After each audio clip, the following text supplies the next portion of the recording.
Você já pensou que toda essa beleza, toda essa diversidade de formas, cores que a gente vê no nosso mundo, são feitos todos das mesmas coisas? São todos feitos de átomos. Sim, isso a maioria de nós aprende desde o ensino fundamental que as coisas são feitas de átomos. Mas é extraordinário pensar que os próprios átomos são feitos apenas de 3 coisas básicas: de prótons, nêutrons e elétrons ao seu redor. Mudando a quantidade de prótons, nêutrons e elétrons, gera essa infinidade de materiais, essa infinidade de formas e cores. E o mais interessante, o mundo desses átomos, como eles interagem entre si, são totalmente diferentes daquilo que a gente costuma ver no nosso cotidiano. A física que descreve o interior do átomo e as suas interações é completamente diferente. Uma física que começou a ser criada no começo do século XX, a física quântica. Vamos fazer essa viagem então agora por esse admirável pequeno mundo, o mundo dos átomos, o mundo das pequenas coisas.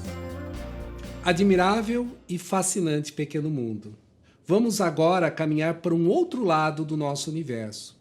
Até então falamos sobre essa busca pela compreensão cósmica, no qual fez com que olhássemos para o céu e para tentar entender o universo. Tentamos entender a origem do movimento e entendemos como que surgiu os elementos que deram origem à nossa vida. Agora nós vamos entender o que constitui o mundo à nossa volta, do que é feito o nosso mundo, ou seja, a descoberta da natureza das coisas. De que somos feitos? O físico americano Richard Feynman nos colocou uma frase que é bem interessante, que ele caracteriza o que é importante do nosso conhecimento. Então ele nos diz mais ou menos o seguinte: se em algum cataclisma todo o conhecimento científico for destruído e só uma frase puder ser passada para a próxima geração, qual seria a afirmação que conteria a maior quantidade de informação e a menor quantidade de palavras? Eu acredito que seria a hipótese atômica, do que todas as coisas são feitas de átomos. Richard Feynman, um dos mais brilhantes físicos do século XX, ele então sintetiza que a descoberta que nós temos, que o mundo é feito de átomos, talvez seja o maior avanço que a gente teve ao longo de toda a história. E o escritor e poeta uruguaio Eduardo Galeano imagina que nós somos feitos de outras coisas. Ele nos diz o seguinte: os cientistas nos dizem que somos feitos de átomos, mas um passarinho me contou que somos feitos de histórias. Sim, nós não somos apenas um aglomerado de átomos. São átomos que, ao interagir, ao criar essas formas de vida, também elas evoluem e pensam. Ou seja, a história que cada um de nós passou na sua vida é marcante para dizer aquilo que nós somos. Da mesma forma que a história do universo é marcante para tudo que a gente vê nesse momento, tudo que a gente compreende da natureza. Mas, afinal de contas, do que é feito o mundo? Os filósofos antigos imaginavam que havia alguns elementos que criavam o mundo. O filósofo Tales de Mileto imaginava que a origem de todas as coisas era a água. Tudo era feito de água e da água voltava. Afinal de contas, a gente vê que a água está presente em todos os lugares, principalmente na vida. Já o filósofo Anaxímenes imaginava o seguinte: tudo provém do ar e retorna do ar. Já o filósofo Genofanes imaginava que todas as coisas eram feitas de terra e ar. Como ele dizia, todas as coisas, inclusive o homem, são formados da terra e do ar. Tudo que a gente come, de alguma forma, vem da terra. Então a gente extrai da terra o alimento e o sustento para justamente nos dar vida. E sem ar, sem respirar, a gente não vive. E o filósofo Empédocles dizia que tudo era feito de 4 elementos: terra, água, ar e o fogo. E que esses 4 elementos estariam unidos por forças de atração, que é o amor, e separados por força de discórdia ou de ódio, que seriam os 2 princípios cósmicos fundamentais. Então veja só, nós temos aqui uma ideia na qual você tem alguns elementos fundamentais e algumas interações que alteram esses elementos. Como a gente falou na aula da busca pela compreensão cósmica, essa primeira visão que se cria então da origem dos elementos e do universo. Falamos também, repetimos aqui, que Leucipo de Mileto e Demócrito de Abdera também pensaram que o mundo era feito de átomos. Esses átomos, então, seriam as partículas fundamentais, não divisíveis, que constituiriam tudo que nós temos no universo. Essa ideia de átomos, como a gente falou lá na primeira aula da busca pela compreensão cósmica, a gente viu que essa ideia não prosperou porque esses átomos deviam estar no vazio, e esse vazio não satisfazia a ideia grega. Porém, a ideia dos átomos ela vai ser recuperada lá por volta do ano de 1806 pelo químico inglês chamado John Dalton. Dalton imaginou que a combinação de átomos de um elemento X e mais um elemento Y criaria um átomo composto de elementos X e Y, que nós hoje chamamos de moléculas.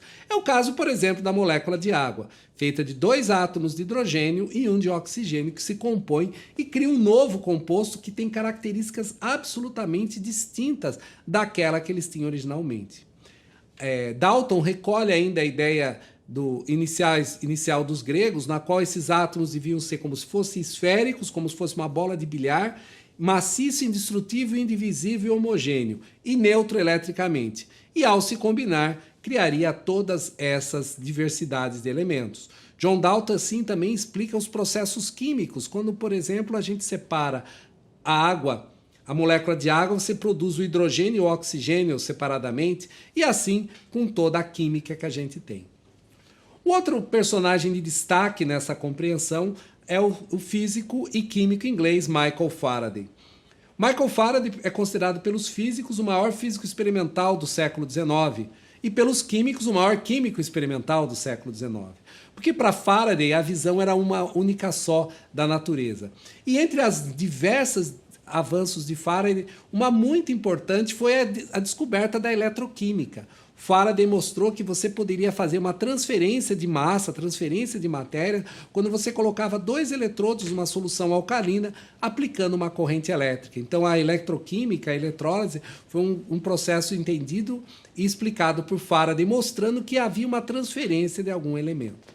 E é claro, no ano de 1869, o físico e químico russo Dmitry Mendeleev vai apresentar a ideia da tabela periódica, que no início era apenas alguns cartões onde ele marcava as posições dos elementos. A tabela periódica de Mendeleev, então, hoje que nós temos a versão dela mais moderna, nos agrupa os átomos e os elementos com uma certa estrutura, colocando suas características próximas. A procura pela compreensão do que é feita a matéria tem uma contribuição muito importante, feita em 1897 por Joseph Thomson, que descobriu o elétron. Ele realizando os experimentos, ele viu que tinha uma carga negativa muito pequena que era emitida dentro do tubo de raios catódicos. Então, Thomson imaginou o seguinte, que eu tinha um átomo, como ele normalmente é eletricamente neutro, ele devia ter uma estrutura que ficou conhecida como pudim de passas, né? Ele tivesse, então, um núcleo positivo e como a parte do pudim, assim, toda positiva, e as passas fossem os elétrons colocados lá, e que quando você aplicava um campo elétrico, você arrancava os elétrons. Essa ideia de Thomson foi muito importante, mas alguns anos depois, o físico neozelandês Rutherford descobriu que o átomo não poderia ser como Thomson imaginava. Thomson imaginava então que o átomo era massivo e que ele deveria ter uma estrutura, né, grande comparada com o tamanho que se imaginava. Rutherford, fazendo um experimento, colocando átomos de polônio, que na época tinham descoberto a radioatividade, ele emitiu o que ele chamava de partícula alfa, que nada mais era que núcleos de átomos de hélio que eram emitidos pelo processo radioativo, e eles atingiam uma folha de ouro muito fina. Rutherford percebeu que algumas dos feixes dessas partículas alfa sofriam desvio, mas outras batiam na folha de ouro e voltavam. Rutherford ficou espantado, é como se ele dizia, como se eu tivesse disparado uma bala de canhão numa folha de papel e a bala voltou para mim. Rutherford então imaginou que o átomo ele devia ter uma região muito densa, muito concentrada, e que os elétrons deviam estar girando em torno do seu núcleo. Como se fosse um pequeno sistema solar, né? Uma coisa assim bastante sugestiva, você tendo um núcleo que teria que ter cargas positivas, mas devia ter uma outra partícula lá que segurasse essas cargas positivas, que são os nêutrons, e os elétrons girando em torno do núcleo com carga negativa. Só que esse átomo de Rutherford, que a gente chama de sistema planetário, ele tinha um problema muito sério. que esse átomo não poderia existir. Por que ele não poderia existir? Porque se os elétrons têm carga, como eles têm carga elétrica, estivessem girando em torno do núcleo, eles teriam um movimento acelerado. E esse movimento acelerado faz com que o elétron emita energia, perdendo velocidade. Então a tendência dos átomos, dos elétrons em torno do átomo, era para cair na direção do núcleo.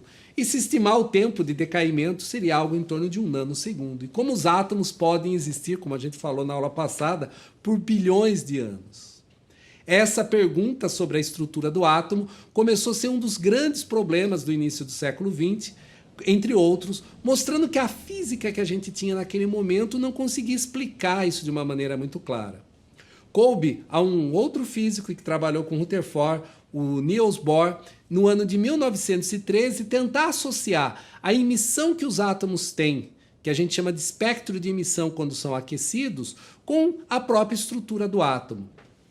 O que já se sabia há mais de um século é que quando você aquece um material, ele emite luz. E ao passar essa luz por um prisma, por exemplo, que separa os comprimentos de onda, observava-se que cada átomo tinha uma assinatura específica. Então, por exemplo, o átomo de hidrogênio ele tinha algumas raias mais brilhantes e outras que não apareciam. O mercúrio tinha outro, o sódio, ou seja, o espectro de cada elemento é como se fosse uma impressão digital. Como então a gente poderia entender que o átomo teria emissão apenas em alguns níveis? Foi por isso então que Bohr propôs o seguinte, que os átomos deviam sim descrever órbitas circulares em torno do núcleo, mas eles só emitiriam energia quando eles mudassem de órbita. E essa mudança de órbita, quando ele fosse emitido, ele devolvia na forma de radiação. Rutherford então propôs que as órbitas dos átomos elas eram proporcional à quantidade de movimento angular que tinha lá, baseada numa constante fundamental, recentemente proposta na época, chamada constante de Planck. Esses novos fenômenos físicos levam uma nova física, que levou ao surgimento daquilo que a gente conhece como a física quântica. Quanta do latim plural de quantum, quando quase não há quantidade que se medir, qualidade que se expressar,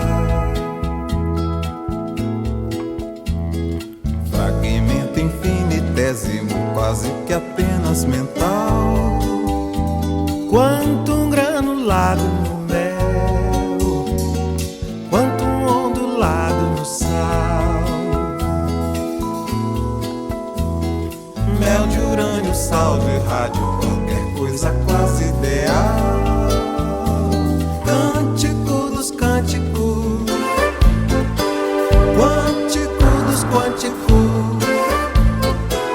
cântico dos cânticos, quântico dos quânticos.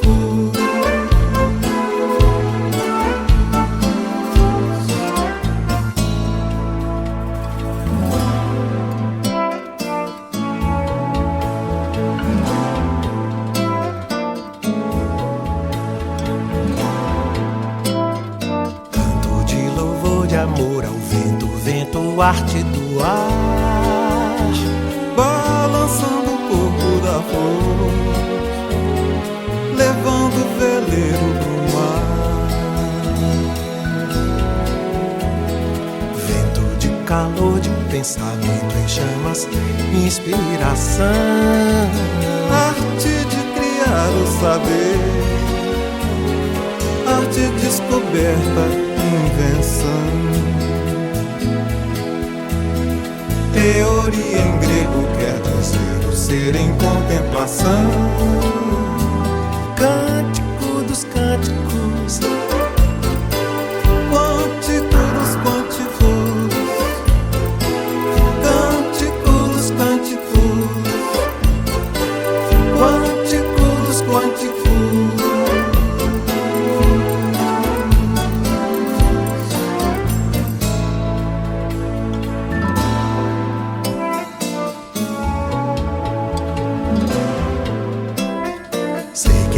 É irmã da ciência, ambas filhas de um Deus fugaz, que faz no momento e no mesmo momento desfaz.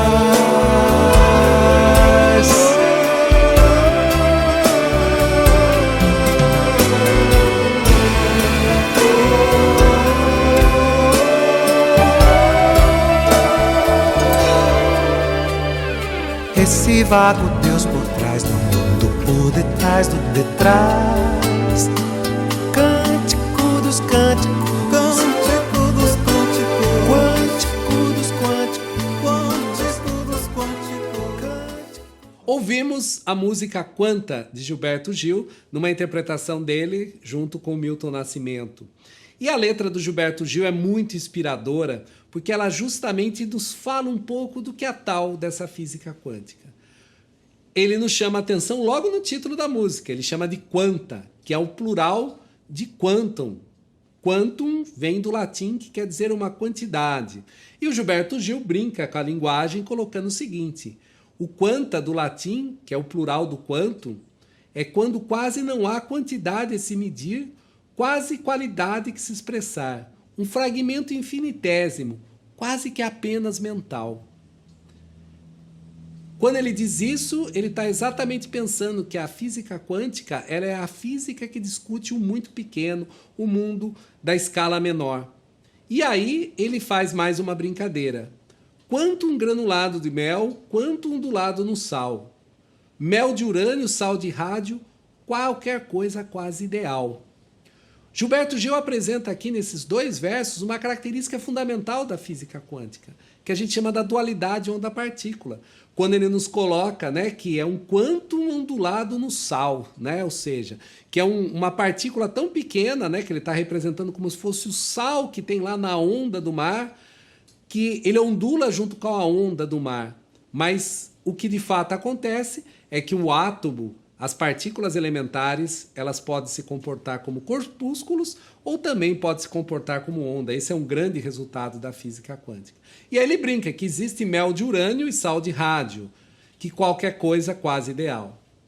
Então, quando ele faz essa brincadeira com a letra, ele vai falando, e aí eu queria destacar no final da música, quando ele fala o seguinte: sei que a arte é irmã da ciência, ambas filhas de um Deus fugaz, que faz um momento e no mesmo momento desfaz. Esse vago Deus por trás do mundo, por detrás. Né? Então a física quântica ela desafia a forma que a gente vê o mundo. Ela é nonsense, ela é diferente. E por isso que ela também se transforma fascinante. Então muitas vezes a gente diz, a física quântica, algo difícil de compreender?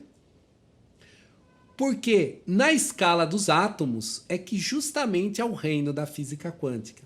As leis que estão lá são totalmente diferentes. Como eu disse, ao mesmo tempo você pode ter um comportamento de onda e partícula.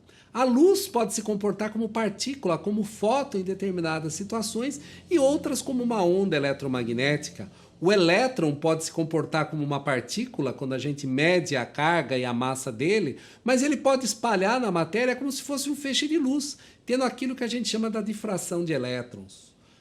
A energia no nível quântico, ela não tem qualquer valor, ela tem valores discretos, que a gente chama da quantização da energia. Os efeitos quânticos também estão por detrás deles, efeitos não locais. Duas partículas muito distantes de alguma forma se comportam como se fosse uma. Faz então que a gente tenha essa presença da dualidade, né? A física quântica, então, ela é nonsense, é de difícil compreensão? Sim, porque ela é cheia de paradoxos, cheia de ideias que fazem com que a gente modifique o nosso pensamento. Aquela ideia inicial do átomo de Bohr, que imaginava então você ter os elétrons em órbitas bem comportadas em torno do núcleo, saltando de uma órbita para outra, e ao saltar para essas órbitas eles emitiam energia, nos leva a uma visão diferente hoje. Hoje a gente sabe que os elétrons não têm uma órbita definida, e sim uma região de probabilidade de eu encontrar ele em torno do núcleo. Por isso que a física quântica ela é fascinante e que o nosso querido físico Richard Feynman nos coloca essa questão. Não leve essa aula muito a sério. Apenas relaxe e desfrute dela. Vou contar para vocês como a natureza se comporta. Se você admitir simplesmente que ela tem esse comportamento, você a considerará encantadora e cativante. Não fique dizendo para você, mas como ela pode ser assim? Porque nesse caso você vai entrar num beco sem saída, no qual ninguém escapou ainda. Ninguém sabe como a natureza pode ser dessa maneira. Isso nos leva sempre a uma contradição, né? Que a mecânica quântica ela nos parece estar sempre de contradição e de incerteza, que nos faz pensar, por exemplo, nesse trecho de Shakespeare. Ser ou não ser, eis a questão. Que é mais nobre para a alma, suportar os dardos e arremessos do fado sempre adverso, ou armar-se contra um mar de desventuras e dar-lhes fim, tentando resistir-lhes? Então, o que a gente deve fazer? Aceitar os dardos da mecânica quântica ou tentar resistir a ela? A ideia, então, desse comportamento adverso que a gente tem nesse admirável e pequeno nanomundo vai contra uma ideia que estava muito consolidada na física, que a gente chama do determinismo. Que Laplace, que viveu entre 1747 e 1827, tinha a seguinte representação e o seguinte entendimento da natureza. Ele dizia algo desse tipo. Uma inteligência que em qualquer instante dado conhecesse todas as forças pelas quais o mundo se move e se a posição e a velocidade de cada uma dos seus componentes fosse conhecida, poderia enquadrar na mesma forma os movimentos dos maiores objetos do universo e aqueles dos menores átomos. Nada seria incerto para ela, e o futuro, assim como o passado, estaria presente diante dos seus olhos. Laplace, então, dentro daquele pensamento mecanicista, o pensamento da mecânica newtoniana, colocava o seguinte: se eu conhecer a posição e a velocidade inicial de cada partícula e também saber quais são as interações entre elas, eu sei descrever tudo. Se tem uma inteligência suprema, que é quem ele atribuía a Deus, saberia de tudo isso, passado, presente e futuro estariam sempre presentes diante dos seus olhos. Essa é a visão que a gente chama do determinismo clássico, né? Que a descrição do movimento de uma partícula é possível desde que a gente conheça as condições iniciais como do movimento, como posição e velocidade, e as forças que estão atuando em todos os instantes e a massa do corpo em estudo. Então, se eu conheço isso, eu conheço a posição e o momento da partícula, que é o produto da massa vezes a velocidade.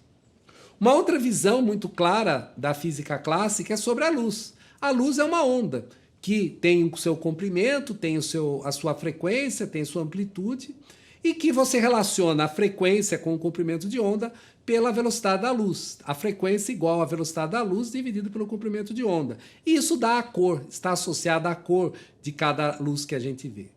E as ondas da luz, como a gente observa, elas têm fenômenos de interferência, ou seja, elas ao se encontrarem duas ondas, elas podem se anular, criando regiões escuras ou regiões mais brilhantes, que são regiões que têm uma interferência construtiva. Newton já tinha visto essa questão das cores quando ela passa exatamente por um prisma, e como a gente falou anteriormente aqui, quando eu tenho um determinado material, ele absorve certos comprimentos de onda, que são as características do seu espectro de absorção, ou quando aquecido, ele emite essas ondas com essa determinada característica. Um corpo aquecido, então, ele emite radiação eletromagnética dentro de um largo espectro contínuo do comprimento de onda, que vai, por exemplo, da região do infravermelho até a luz visível. Então, por exemplo, nós conhecemos aquelas câmeras que conseguem fazer imagens no escuro, porque o nosso corpo, numa temperatura de 35, 36 graus, emite radiação infravermelha e ela é capaz de detectar. E dependendo, então, da temperatura, você vai ter um máximo de emissão. O Sol, que emite luz para nós, tem na sua superfície uma temperatura em torno de 6.000 Kelvin, que emite, então, a maior parte da luz que a gente chama de visível. Provavelmente a nossa visão se desenvolveu para enxergar essa parte do espectro justamente porque o Sol emitia predominantemente nessa região. Então esse espectro eletromagnético ele pode ter escalas muito pequenas, na escala menor do que um átomo, e pode ter escalas muito grandes, com dezenas de quilômetros, que é o caso das ondas de rádio, por exemplo. Essa variação, então, dessa radiação que preenche todo o universo, tem um exemplo claro disso, que é a famosa radiação de fundo cósmico, que acabamos de discutir anteriormente com vocês. E aí eu vou citar um pedaço de uma música do Caetano Veloso, chamado Livros, que diz o seguinte: tropeçava nos astros desastrada, quase não tínhamos livros em casa, e a cidade não tinha livraria. Mas os livros que em nossa vida entram são como a radiação do corpo negro, apontando a expansão do universo, porque a frase, o conceito, o enredo, o verso e, sem dúvida, sobretudo o verso, é o que pode lançar mundos nos mundos. Né? Então, Caetano Veloso compara, né, que o conhecimento que tem nos livros ele nos preenche como a radiação de fundo cósmico preenche todo o universo. E é ele que nos leva à expansão. A radiação do fundo cósmico é a evidência da expansão do universo. E o nosso conhecimento ele só se expande quando a gente vai adquirindo ele cada vez mais.